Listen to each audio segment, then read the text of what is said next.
আজ যে চমকপ্রদ কাহিনী বলতে যাচ্ছি সেটা শুনলে আপনার মাথা ঘুরে যাবে। কল্পনা করতে পারেন 15 বছর ধরে ভারতের বাংলাদেশকে নিয়ন্ত্রণ করেছে একটি পুতুল সরকার দিয়ে, কিন্তু 5ই আগস্টের জনবিস্ফোরণে সব শেষ। জনগণের এক স্বতঃস্ফূর্ত আন্দোলনে ভেঙে পড়েছে তাদের পুরো সাম্রাজ্য। শেখ হাসিনা শুধু একজন প্রধানমন্ত্রী ছিল না, সে ছিল ভারতের গোয়েন্দা সংস্থার সবচেয়ে বড় অ্যাসেট। কিন্তু 5 আগস্ট যখন সে হেলিকপ্টারে করে পালিয়ে গেল, তখন হারালো তাদের ইতিহাসের সবচেয়ে গুরুত্বপূর্ণ সম্পদ। এটাই হলো এর সবচেয়ে বড় পরাজয়। আপনারা জানেন কি যে ডিজিএফআই এর ভবনের ভেতরেই এর অফিস ছিল? হ্যাঁ, ঠিকই শুনেছেন। 2009 সালের বিডিআর বিদ্রোহের পর ডিজিএফআই এর অফিসে তাদের কন্ট্রোল রুম বসায়।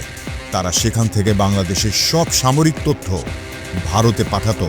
কিন্তু সবচেয়ে ভয়ঙ্কর তথ্য হলো হাসিনার সাথে এর প্রধানের ছিল সরাসরি যোগাযোগ। জুলাই আন্দোলনের সময় হাসিনা এর প্রধানের সাথে ফোন করে কারফিউ আরোপের পরামর্শ নিয়েছিল। এমনকি ডিজিএফআই এর পাঠানো রিপোর্টের আগেই হাসিনাকে আন্দোলনের আপডেট জানিয়ে দিত।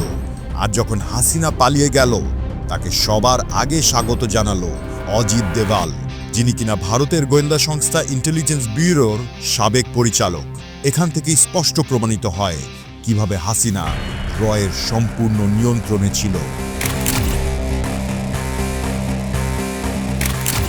এবার আসি সবচেয়ে ভয়ঙ্কর অধ্যায়ে, আয়নাঘর। এই গোপন কারাগারে 2009 সাল থেকে 2024 সাল পর্যন্ত 677 জন গুম হয়েছে, 148 জন কাস্টডিতে মারা গেছে। ব্রিগেডিয়ার আজমি 8 বছর অন্ধকার কক্ষে বন্দী ছিলেন। মাইকেল চাকমা ছিলেন 5 বছর। দীর্ঘ এই সময়ে সূর্যের আলো কোনোদিন তারা দেখেননি। তাদের অভিজ্ঞতা থেকে জানা যায় কক্ষগুলো এত ছোট ছিল যে সেখানে ঠিকমতো শোয়াও যেত না। বন্দীদের মধ্যে কেউ কেউ দেয়ালে তাদের জীবনে ঘটে যাওয়া দুর্বিষহ অভিজ্ঞতার কথা লিখে রেখেছিল। কেউ লিখেছে ডিজিএফআই, কেউ লিখেছে গোয়েন্দা সংস্থা আমাকে এনেছে, কেউ লিখেছে পরিবারকে বলো খোঁজা বন্ধ করো না। আর সবচেয়ে চাঞ্চল্যকর তথ্য হলো জিজ্ঞাসাবাদের সময় হিন্দি ভাষায় কথা বলা লোকজন তাদের টর্চার করত। সাথে থাকত বাংলা দোভাষী, মানে সরাসরি ভারতীয় এজেন্ট।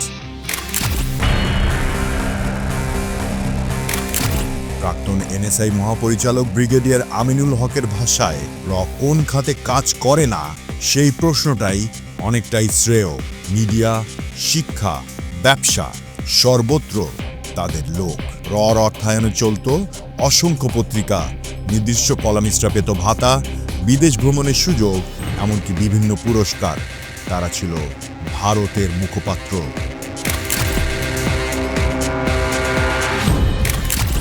জানেন কি জুলাই আন্দোলনের সময় প্রধান কি বার্তা দিয়েছিল? কাশ্মীরের অভিজ্ঞতা প্রয়োজনে ব্যবহার করো, যে কোনো মূল্যে হাসিনাকে ক্ষমতায় রাখো। এই নির্দেশের পর 400 প্রশিক্ষিত অফিসার ঢাকায় এসেছিল। তারা 2019 সালের কাশ্মীরের দমনের কৌশল এখানেও প্রয়োগের চেষ্টা করেছিল। সব ফোন কমিউনিকেশন নিয়ন্ত্রণ করছিল, জুনিয়র আর্মি অফিসারদের নজরদারি করছিল। কিন্তু শেষ পর্যন্ত কি হলো? তাদের সব কৌশল ব্যর্থ। জনগণের স্বতঃস্ফূর্ত আন্দোলনের কাছে সব হিসাব নিকাশ ভুল প্রমাণিত হলো। হাসিনার সরকার ভারতের সাথে যে 3টি চুক্তি করেছিল সেগুলো জানলে আপনার বিস্ময়ের সীমা থাকবে না। মংলা বন্দরের নিয়ন্ত্রণ ভারতের হাতে দেওয়া, আসাম ত্রিপুরার জন্য রেল করিডোর আর তিস্তা প্রকল্প। সবচেয়ে ভয়ঙ্কর ছিল রেল করিডোর চুক্তি। এর এক ধারায় বলা হয়েছিল ভারত রেলপথে কি পরিবহন করবে সেটা জানার অধিকার বাংলাদেশের থাকবে না, আর নিরাপত্তার সমস্যা হলে ভারতীয় সেনা বাংলাদেশে ঢুকতে পারবে। মানে পরিকল্পনা ছিল বাংলাদেশকে পুরোপুরি ভারতের উপনিবেশ বানানো। কিন্তু 5 আগস্ট সব শেষ। যে সংস্থা মনে করত তারা সবকিছু নিয়ন্ত্রণ করতে পারে, জনগণের এক মহাজোয়ারের কাছে তাদের সব অহংকার ধূলিসাৎ হয়ে গেল। বুঝতে পারেনি যে বাংলাদেশের মানুষের ক্ষোভ কতটা গভীর। তারা ভেবেছিল গুম, খুন, আয়না ঘরের ভয় দিয়ে সবকিছু নিয়ন্ত্রণ করা যাবে। কিন্তু জনতার আন্দোলনের কাছে তাদের 1.5 দশকের পরিকল্পনা অনেকটাই ভেঙে পড়ল।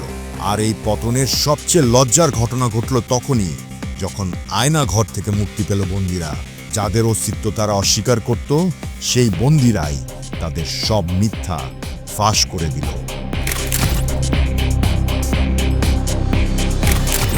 শেখ হাসিনার পতন শুধু একটি সরকারের পতন নয়, এটি রর ইতিহাসে সবচেয়ে বড় পরাজয়। এটি প্রমাণ করে দিয়েছে যে যত শক্তিশালী গোয়েন্দা সংস্থাই হোক, জনগণের স্বতঃস্ফূর্ত আন্দোলনের কাছে তারা অসহায়। এখন বাংলাদেশ একটি নতুন যুগ শুরু করেছে, যেখানে বিদেশি শক্তির প্রভাবের চেয়ে জনগণের ইচ্ছাই প্রাধান্য পাবে। ডিজিএফআইয়ের ভবনের রয়ের অফিস এখন বন্ধ, আয়না ঘরের দরজা খোলা। গুম খুনের সাম্রাজ্যের অবসান ঘটেছে। এই হলো জনগণের শক্তির বিজয় আর রর অহংকারের পরাজয়। আমরা এখন মুক্ত শেখ হাসিনার দুঃশাসন থেকে, মুক্ত ভারতীয় গোয়েন্দাদের নিয়ন্ত্রণ থেকে, মুক্ত বিদেশি হস্তক্ষেপ থেকে, মুক্ত আয়না ঘরের ভয় থেকে।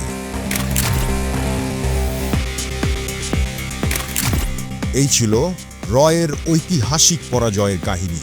1.5 দশক ধরে যে গোয়েন্দা সাম্রাজ্য গড়ে তুলেছিল, জনগণের এক আন্দোলনে সব ভেঙে পড়ল। এই গল্প প্রমাণ করে যে শেষ পর্যন্ত জনগণের শক্তি সবচেয়ে বড় শক্তি। কোনো বিদেশি গোয়েন্দা সংস্থা, কোনো পুতুল সরকার জনগণের ইচ্ছার বিরুদ্ধে কোনো দিনই টিকতে পারবে না। এই ভিডিওটি লাইক, কমেন্ট এবং শেয়ার করুন। আমাদের চ্যানেলে তথ্যধারায় সাবস্ক্রাইব করুন এমন আরও চাঞ্চল্যকর সত্য জানতে। আর কমেন্ট সেকশনে জানান আপনারা কি মনে করেন, বাংলাদেশ কি সত্যিই রর প্রভাব থেকে চিরতরে মুক্ত হয়েছে? আমাদের সাথেই থাকুন। ধন্যবাদ সবাইকে।